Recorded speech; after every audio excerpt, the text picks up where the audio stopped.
देखिए आज हम लोग क्या पढ़ने वाले हैं कक्षा 10 के लिए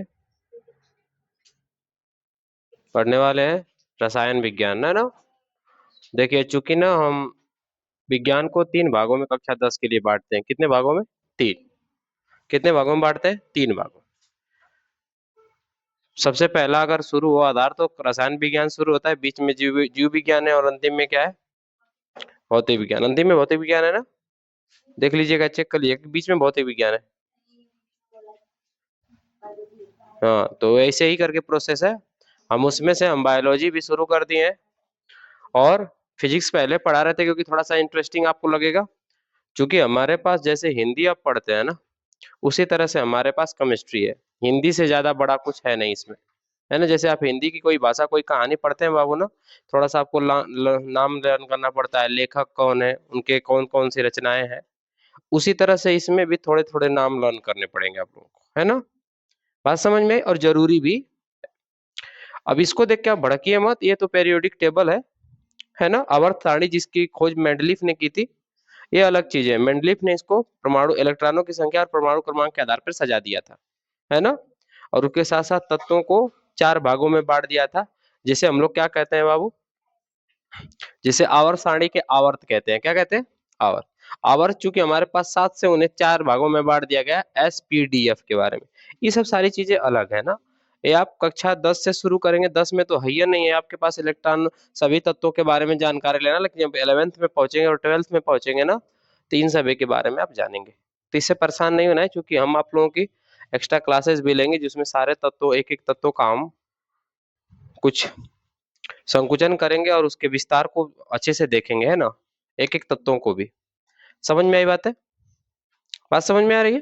तो इस चीज से आपको देखकर घबराना मत। टोटल हमारे पास 114 18 तत्व हैं शायद, है ना। टोटल कितने तत्व हैं? 118।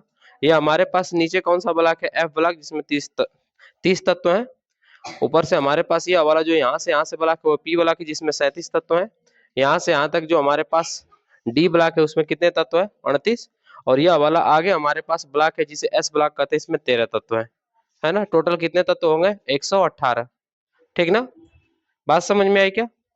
अब हमने ये दो को लाइन कॉमन छोड़ रखी थी ना, ये जो हमारे पास F ब्लॉक है ना, वो इन्हीं दोनों बीच में है। बात समझ में आई क्या? तो इसके बारे में बहुत ज्यादा सोचना मत सर जी, क्या है कैसे है, थोड़ा सा बताइए। इस बारे में कुछ अभी जानना नहीं है ना, परेशान नहीं होना है। हमने कहा ना आपको कि जैसे हिंदी में कविताएं पढ़ते हैं और उनके लेखकों का के नाम पढ़ते हैं ना, उसी तरह से आसाम से सीख लेंगे। बात समझ में आई क्या सभी को? कोई दिक्कत है यहाँ तक? कोई दिक्कत नहीं। तो आज हम लोग शुरू करने वाले हैं आप लोगों के चैप्टर में रसायन विज्ञान। देखिए रसायन विज्ञान है क्या? किसी भी पदार्थ के भौतिक गुणधर्मों, संगठन और संरचना के बारे में जानना, ये क्या कहलाता है? रसायन विज्ञान। बात समझ में आई क्या? किसी भी पदार्थ के भौतिक गुणधर्म, संरचना और संगठन। बात समझ में आई क्या? क्या कहलाता है? रसायन विज्ञान। अब एक बात हमको समझ में आती है कि अगर भौतिक गुण धर्म के बारे में जाने तो इसका मतलब कुछ ऐसे तत्व होंगे जिनको आपस में दो तत्वों को मिलाकर बदला जाता है, लेकिन उस तत्व को कभी बदला जाएगा नहीं। अब ऑक्सीजन अगर अकेले ऑक्सीजन ले लिया तो ऑक्सीजन किसी और में चेंज होगी क्या? नहीं, जब तक उसको किसी और तत्व के साथ, किसी और एलिमेंट्स के साथ न मिलाया जाए। तो ये सब सारी चीजें थी। शांत रहे बच्चों। अब और बातें समझेंगे आप लोग ना। अगर और सारी बातें, अगर रसायन विज्ञान में इंटरेस्टिंग चैप्टर के बारे में और इंटरेस्टिंग बातें जानना चाहे तो 11th में रसायन विज्ञान की शुरुआत में जानते हैं क्या बच्चों लिखा है? रसायन विज्ञान की शुरुआत कैसे हुई, खोज कैसे हुई, किसने खोज किया वो अलग सी बात है, किसने खोज किया ये अलग सी बात है, खोज कैसे हुई ये बात मेन है ना। देखिए कुछ लोग ऐसे वैज्ञानिक थे ना बाबू, समझिए बात को। कुछ लोग ऐसे वैज्ञानिक थे जो लोग चाहते थे ना कि ऐसा कोई तत्व बनाया जाए ना जिसे पी लिया जाए तो अमृत हो, मतलब आदमी मरे ना, अमृत बनाने की बात की थी। क्या चीज बनाने की बात की थी? अमृत। पी लिया जाए तो मरे ना। देखिए आप जब कोई नई चीज बनाने के बारे में बात करते हैं ना, तो आप कई चीजों को आपस में मिलाते उलाते हैं, है ना। या फिर उसमें एक चीज और लिखा है ना कि कुछ ऐसे, आप पारस पत्थर के बारे में नाम तो सुना होगा हल्का फुल्का कभी भी कहानियों में, कि उस पर कोई और तत्व टच हो जाता है, जैसे लोहा, ऐसी कोई चीज है तो सोने का बन जाता है, कोई मेटल टच हो जाता है तो अभी आप ना पढ़ेंगे 11th में ना बुक्स को, तो उसमें दिया स्टेटमेंट्स के बारे में। तो ऐसे कुछ चीजें उन्होंने खोजने की कोशिश की कि जिसे गोल्ड बनाया जा सके। क्या बनाया जा सके? गोल्ड। क्योंकि सबसे महंगी धातुओं में, नॉर्मल मिलने वाली धातुओं में कौन सबसे महंगी है इस समय? गोल्ड। इसी समय नहीं बल्कि पहले भी गोल्ड क्या था? महंगा था। बात समझ में आई क्या? पहले भी गोल्ड सभी धातुओं से क्या था? महंगा, क्योंकि दुर्लभ धातु है। दुर्लभ का मतलब मेरे बच्चों इसके गुणधर्म अनेकों हैं पर मिलने की संरचनाएं कम है। बात समझ में आई क्या? और नॉन रिएक्टेंट पदार्थ में से भी एक है, किसी के साथ कोई अभिक्रिया करता नहीं है, बल जब तक इसको गर्म और ठंडा ना किया जाए बढ़िया से। तो इस तरह से जब मिलाया उलाया ना, तो तत्वों को इधर उधर किया, है ना? तो बहुत सारे तत्वों को बदला ना, तो कभी पानी में ऑक्सीजन को मिला दिया, पानी में कह रहे हैं हाइड्रोजन में किसको मिला दिया? ऑक्सीजन को मिला दिया, तो हाइड्रोजन और ऑक्सीजन मिलके बना दिया पानी। क्या बना दिया? उसी तरह से बहुत सारे ऐसे पदार्थ मिलाए, है ना? बहुत सारे ऐसे पदार्थ मिलाए जिससे नई नई अभिक्रियाएं हुई, नई नई चीजें बनी। क्योंकि अगर रसायन विज्ञान के खोजकर्ता की मेरे बच्चों बात की जाए ना, तो उसके खोजकर्ता का नाम लेवासिए कहा जाता है। क्या कहा जाता है? लेवासियो लोग कुछ ऐसे मतलब समूह का नाम है, बल्कि एक वैज्ञानिक नहीं है। लेवासी एक समूह थे जो उन्होंने मेरे बच्चों तत्वों को इस तरह से परिवर्तन किया, इसके बारे में देखा, जाना, समझा। तो इसके आधार पर मेरे बच्चों उन्होंने तत्वों के संरचना के बारे में सीखा, संगठन के बारे में सीखा, पर पूरे तत्वों के बारे में जाना नहीं। पूरे तत्वों को धीरे धीरे सभी तत्वों को आपस में मिला। एक और वैज्ञानिक आए बाबू ना, उन्होंने कहा ना कि तत्व नेचुरल है। जितने भी पदार्थ बने हैं दुनिया में ना, सब क्या है? नेचुरल। पृथ्वी पर नए पदार्थ बनाए नहीं जा सकते। बात समझ में आई क्या? पर उन्हीं का एक चेला था कि नया पदार्थ बना दिया और फेल हो गए बेचारो। गुरु फेल हो गए, चेला पास हो गया। कहा कि ना ना, जरूरी नहीं कि नेचुरल है, कोई भी एलिमेंट बनाया, अभी कुछ एलिमेंट बनाए भी जा सकते हैं। तो दुनिया में सबसे पहले बनाया जाने वाला एलिमेंट ना हमारे आवर्त सारणी का 90वां तत्व था, थोरियम। कौन सा तत्व था? ये हमारे आवर्त सारणी का, यह ब्लॉक का कौन सा तत्व है? मतलब पूरे आवर्त सारणी का 90 नंबर का तत्व है थोरियम।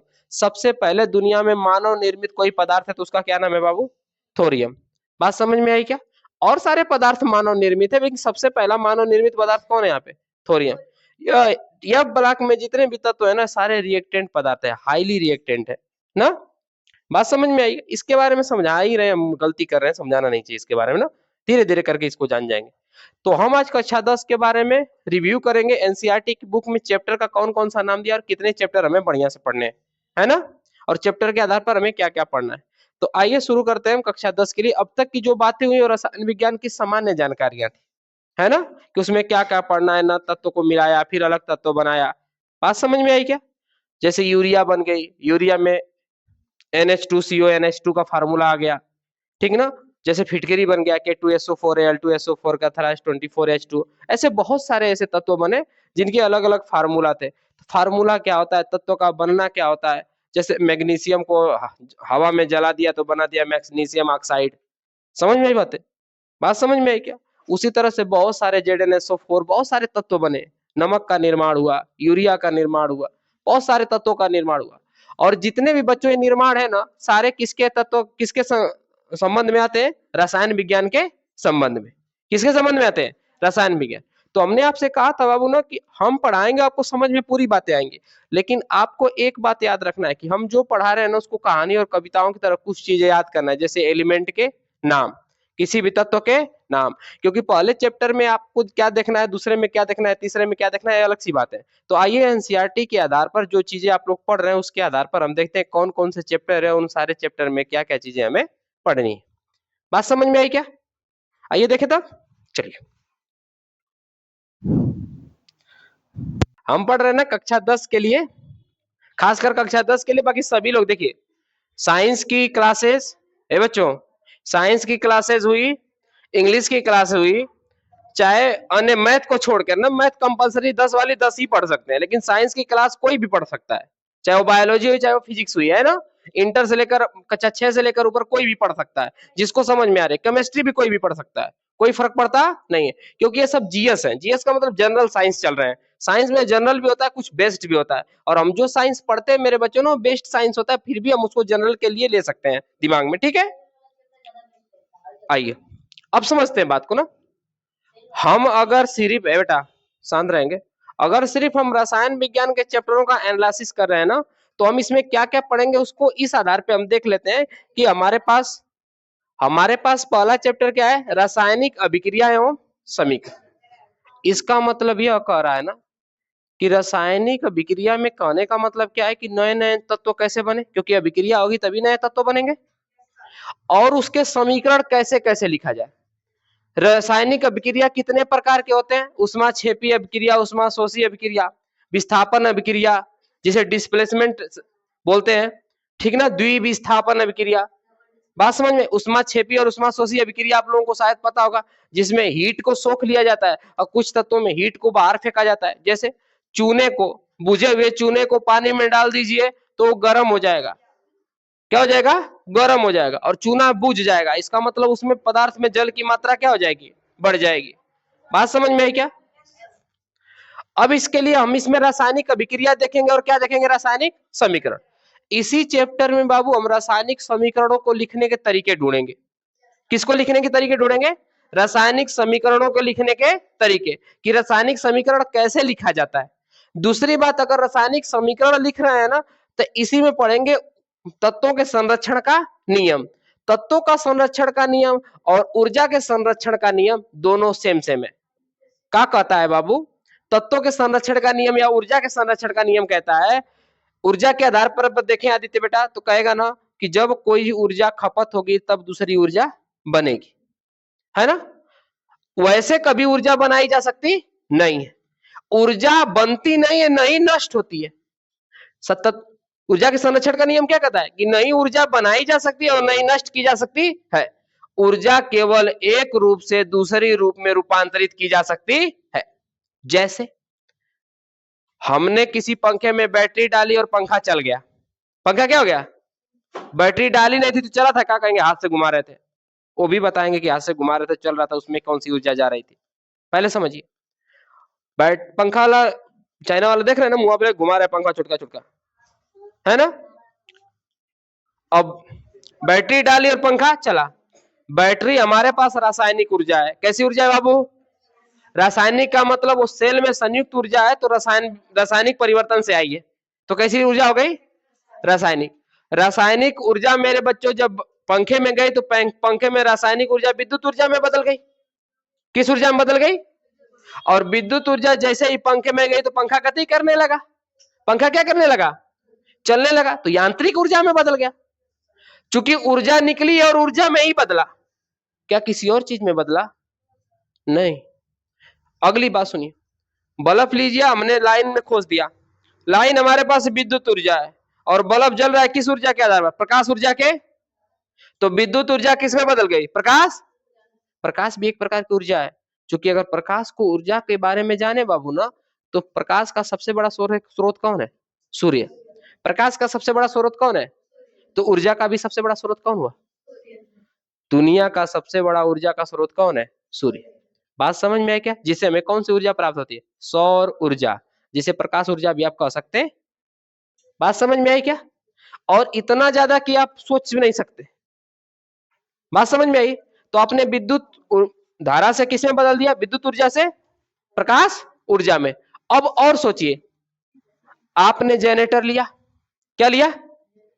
जनरेटर में लगा है डायनेमो। चूंकि अगर आपके फिजिक्स में वाला चैप्टर होगा लास्ट वाला, विद्युत का चुंबकीय प्रभाव, तो उसमें हम देख लेंगे कि जनरेटर क्या है।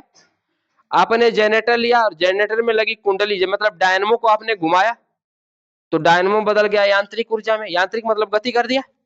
किस ऊर्जा में बदल गया? यांत्रिक। और जब यांत्रिक ऊर्जा में बदला तो उसके कुंडलियों में लपेटे गए फेरों की संख्या और मेरे बच्चों बनने वाला चुंबकीय फ्लक्स जब एक दूसरे को काटे तो मेरे बच्चों बन गया यांत्रिक ऊर्जा से विद्युत।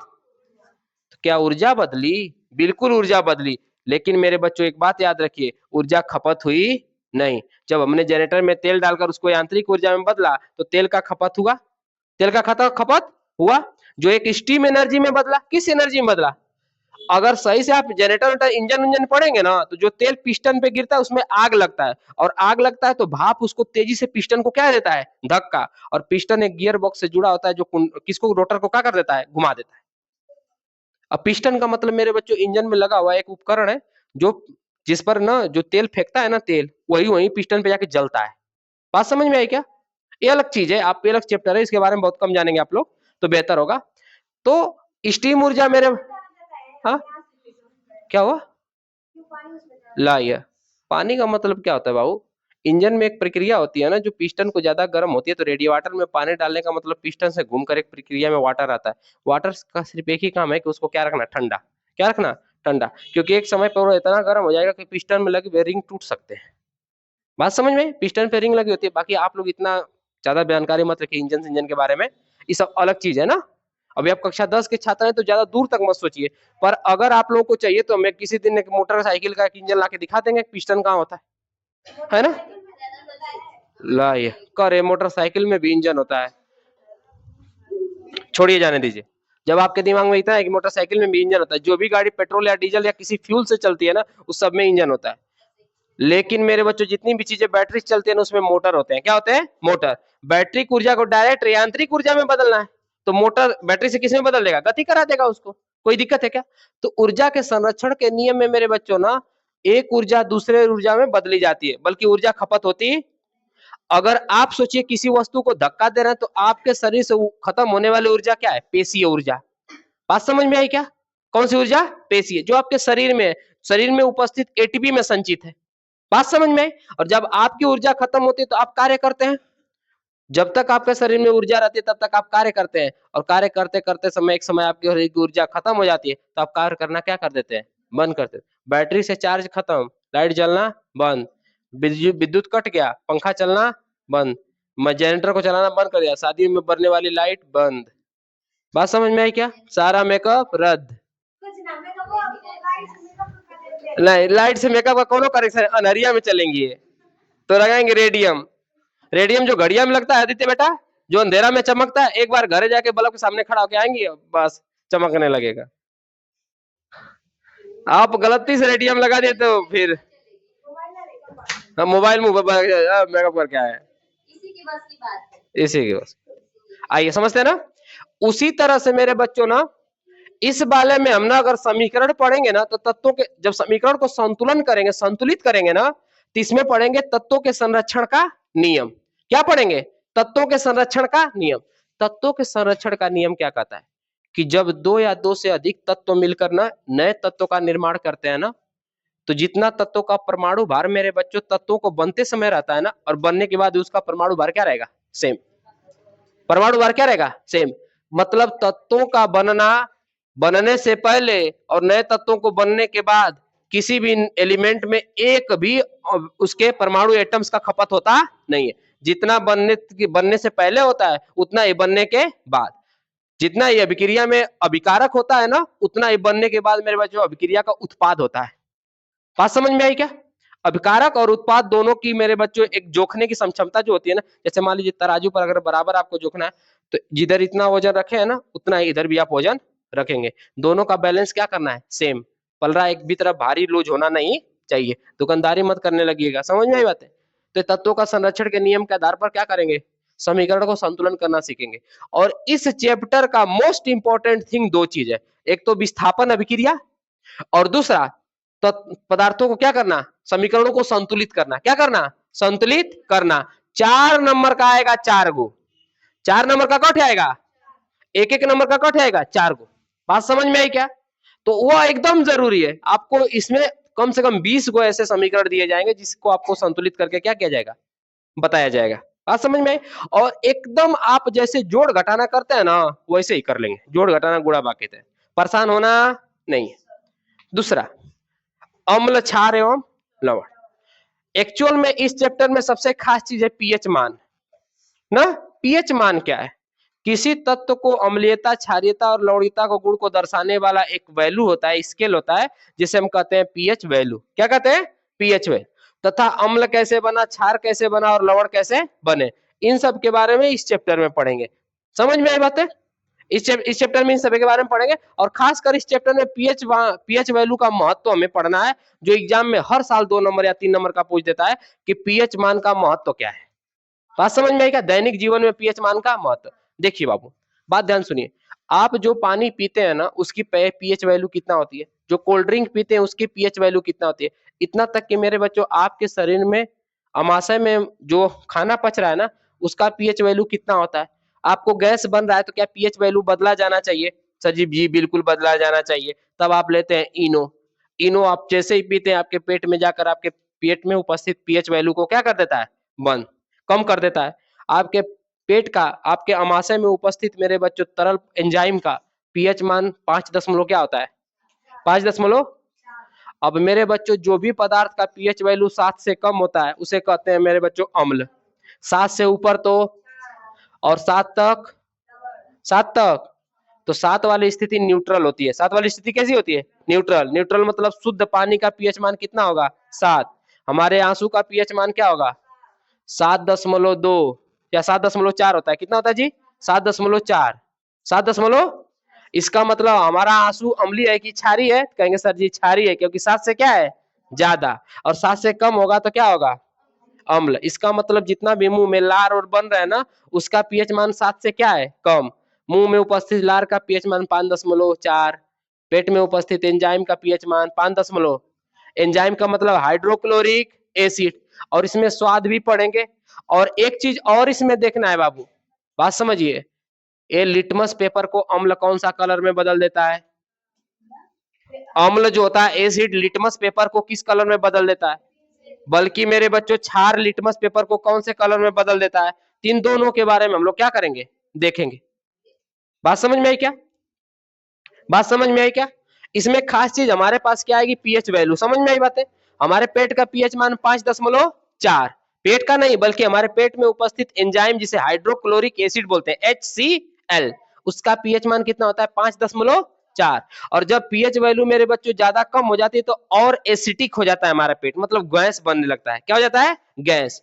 समझ में आई बातें। और जब ज्यादा गैस बनता है मेरे बच्चों तो हम पीएच वैल्यू को सही करने के लिए क्या मिला देते हैं, क्षार, अम्ल में मिला देते हैं क्षार। और जो हम इनो पीते हैं ना वो एक्चुअल में क्षार है, MgOH का क्या चीज, होल ट्वाइस, यह हमारे पास क्या है क्षार।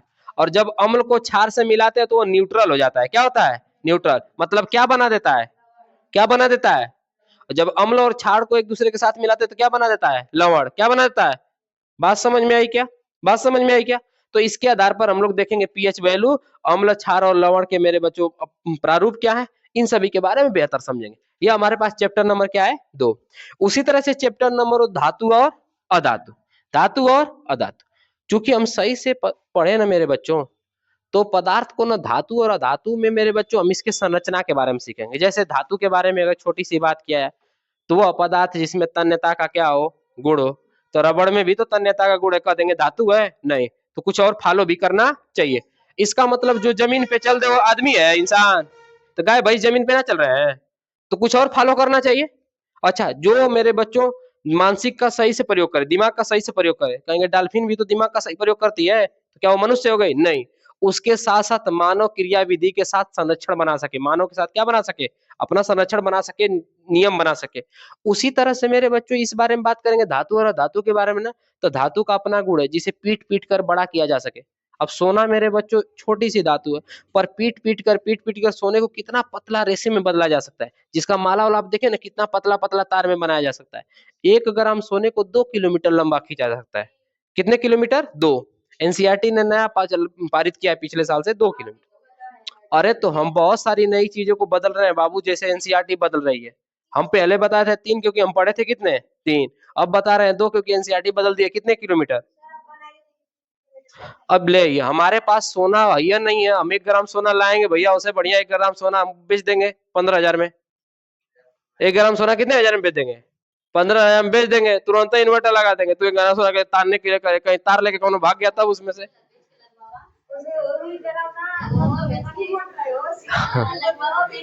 अब शांत रहिए, सुनिए मेरी बात। तुम लोग कहाँ बात छेड़ देते हो हरदम। तू किडनी देता मिली तो बेच दे, गिफ्ट फ्रॉम कहना चाहिए। चलिए देखिए, आपकी किडनी की कीमत 5 रुपया, अब कीमत लगा दी, अब दे चैन। सुनिए मेरे बच्चों, हम धातु में क्या कहेंगे, धातु के गुण धर्म पढ़ेंगे। धातु के क्या पढ़ेंगे, गुण धर्म। धातुओं के गुण धर्म का मतलब जितनी भी चीजें मेरे बच्चों तन के क्या हो सके, बड़ी, उसके बाद पीटने पर धातुओं की आवाज आ सके। जैसे मान लीजिए हम प्लास्टिक को प्लास्टिक से टकरा रहे हैं, इसकी आवाज देखिए कैसी है। लेकिन यहाँ पे फैन है ना, फैन के अगर इसको टच करेंगे तो इसकी आवाज चेंज हो जाएगी, देखिए। दूसरी है कि नहीं, दूसरी है। दो क्वाइन को आपस में लड़ाई और दो शीशे की गोली को आपस में लड़ाई है, शीशा का जो मार्बल्स होता है ना गोली, उसको लड़ाएंगे, दोनों की आवाज क्या होगी? डिफरेंट। इसका मतलब धातु के टकराने की आवाज दूसरी, प्लास्टिक के टकराने की आवाज दूसरी।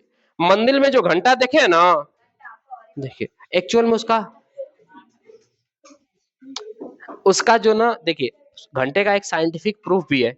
घंटे को मेरे बच्चों मंदिर के द्वार के सामने ही क्यों लगाया जाता है? बात समझ में आई? एक शांत रहेंगे आप लोग? अरे तुम लोग को हम मंदिर घूमने की बात करें, पढ़ाएं? घंटा है, सुनो, घंटा छोड़ो, घंटा छोड़ दो।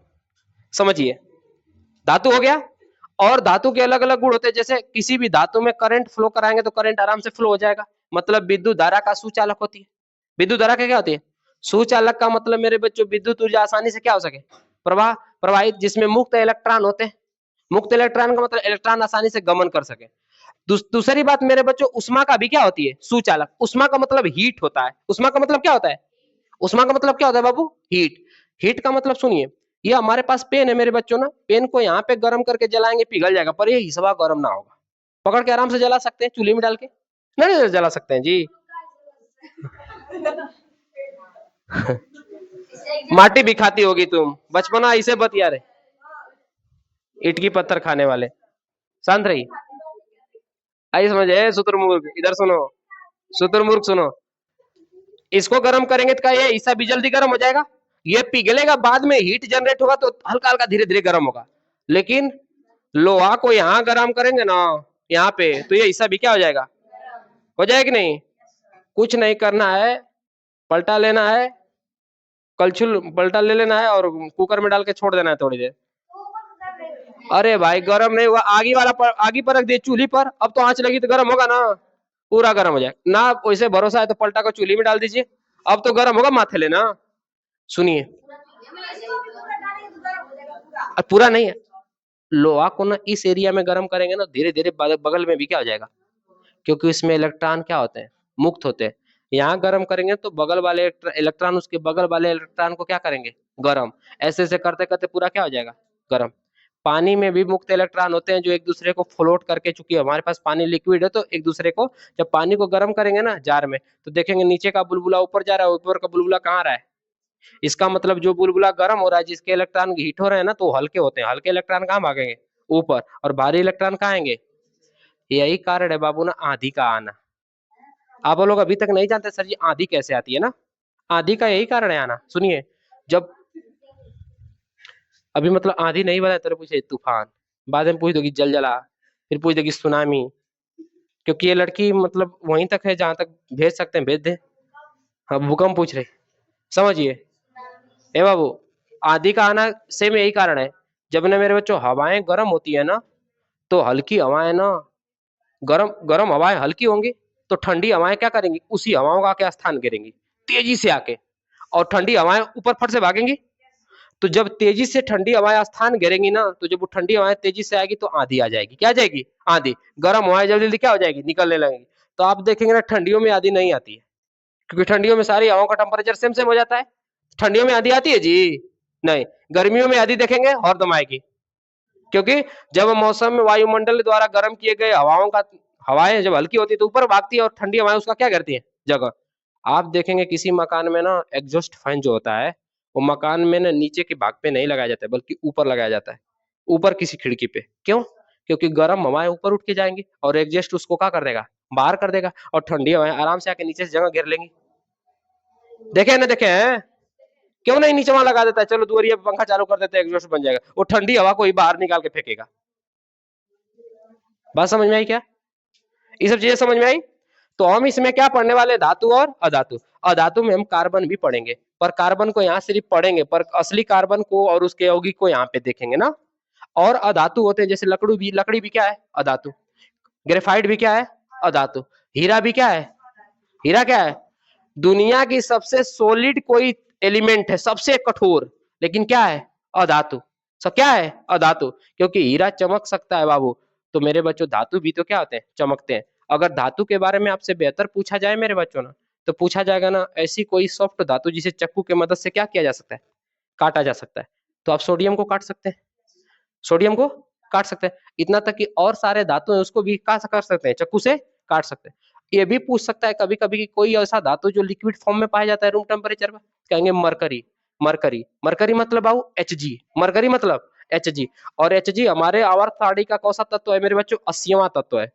आवर्त सारणी का कौन सा तत्व है, 80। इसका मेरे बच्चों इसका मतलब मेरे बच्चों ना, जो हमारे पास पारा होता है, पारा एक्चुअल में मेरे बच्चों ना लिक्विड फॉर्म में होता है, लेकिन एक्चुअल में क्या है वो, बात समझिएगा। एक्चुअल में विद्युत ऊर्जा का सुचालक है, और उसमें मेरे बच्चों इलेक्ट्रॉन मुक्त होते हैं, भले वो लिक्विड फॉर्म में है। रूम टेम्परेचर पे किस फॉर्म में रहता है, लिक्विड फॉर्म में। और Hg हमारे पास बहुत खतरनाक है। खतरनाक का मतलब सारे लगभग पदार्थों को वो हानि पहुंचाता है। खासकर ना Hg मतलब पारा को ना एरोप्लेन में लेकर जाना ना एकदम कानूनन जुर्म है। आप कोई भी तरह का मेरे बच्चों डिजिटल आप थर्मामीटर लेके जा सकते हैं एरोप्लेन में, पर वो शीशे वाला थर्मामीटर आप नहीं ले जा सकते हैं। जैसे पुराने फिल्मों में देखे होंगे डॉक्टर ऐसे ऐसे करके चेक करता है हिला के, देखे है ना। शीशे वाला थर्मामीटर कौन कौन देखा है जी, इन लोगों को शीशा वाला थर्मामीटर दिखाना।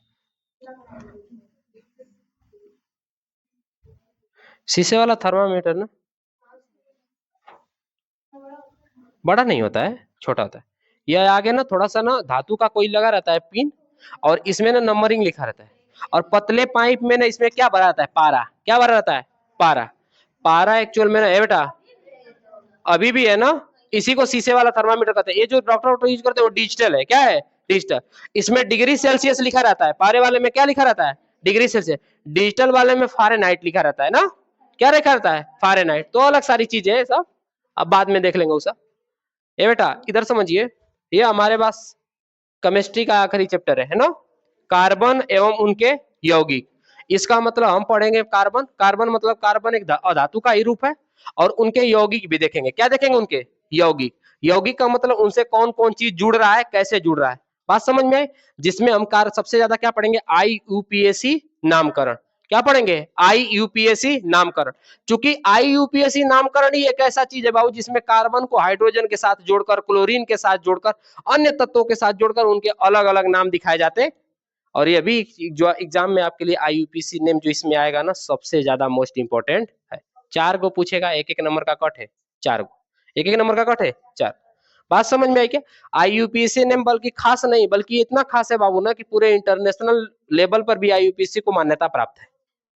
बात समझ में आई। जिसमें मेथ, एथ, प्रोप, ब्यूट, हेक्ट, ऑक्ट पढ़ेंगे सब कुछ। कार्बन कितने होंगे, कितने बांड बनाएंगे, एक बांड बनाएगा तो क्या नाम बनेगा, 2 बांड बनाएगा तो क्या नाम बनेगा, 3 बांड बनाएंगे तो क्या नाम बनेंगे। 3 से अधिक बांड भी बना सकता है क्या, नहीं, 3 बांड लास्ट है ना। और कार्बन किस किस के साथ कैसा कैसा बांड बना रहा है। यहाँ पे हम जब आवर्त सारणी देखेंगे ना, तो हमारे पास 4 गो तत्व मिलेंगे, फ्लोरीन, क्लोरीन, ब्रोमीन और आयोडीन। फ्लोरीन, फ्लोरीन मतलब F, क्लोरीन मतलब Cl, ब्रोमीन मतलब Br, आयोडीन मतलब I ना। यह भी हमारे पास ये कैसे तत्व है, हाइड्रोजन समूह के तत्व। कैसे तत्व है बाबू, हाइड्रोजन समूह के तत्व। जब ये कार्बन के साथ मिलते हैं ना, तो फ्लोरीन फ्लोरो बना लेता है, क्लोरीन क्लोरो बना लेता है, ब्रोमीन ब्रोमो बना लेता है, और आयोडीन आयोडो बना लेता है। तो इस बारे में भी हमको क्या करना है, IUPAC नामकरण में पढ़ना है। बात समझ में आई क्या। इतना मतलब मेरे बच्चों IUPAC नामकरण हमारे लिए बहुत ही ज्यादा जरूरी है। जब कक्षा 10 में आप IUPAC नामकरण थोड़ा मोड़ा पढ़ लेंगे ना, तो 12 में भर भर के दिया है। 12 में क्या दिया है, भर भर के। बात समझ में आई क्या। खूब मेहनत करनी है पढ़ाई करते समय, लेकिन एक बात याद रखिएगा, आपको सारी चीजें लर्न करनी पड़ेगी। हमारा काम है कविता की जगह लर्न करा देना आपको, लेकिन कविता की तरह लर्न कराने का मतलब, अगर कविता आप बार बार पढ़ते तो आपको याद हो जाती है। जैसे कद्दू जी की चली बारात हुई बतासों की बरसात, है ना, पढ़े कि नहीं पढ़े जी। लाला जी ने केला खाया, बरसातों की बतासों की बरसात हुई थी। लाला जी ने केला खाया, मछली जल की रानी है, सुबह में तल के खानी है, शाम को तल के खानी। अच्छा सुबह में नहीं खा सकते, है ना। बहुत सारी कविताएं ऐसे, टिंकल टिंकल लिटिल स्टार, खाओ अचार मारो ढेकार। जो भी चीज है, जो भी चीज है आप उस चीज को अच्छे से समझेंगे, है बात समझ में आई क्या। तो जैसे आप कविताएं लर्न कर लेते हैं बचपन में, है ना, जोनी जोनी यस पापा, हाँ, चीनी खाई तो गई ना पापा, ओपन और माउथ गई, हाँ हाँ हाँ। ये सब सारी चीजें इसमें बाबू आराम से पढ़ लेंगे, कोई दिक्कत है क्या। तो चलिए आइए हम रासायनिक अभिक्रिया समीकरण पर कुछ बातें करेंगे छोटी छोटी, है ना। चले शुरू करें बच्चों।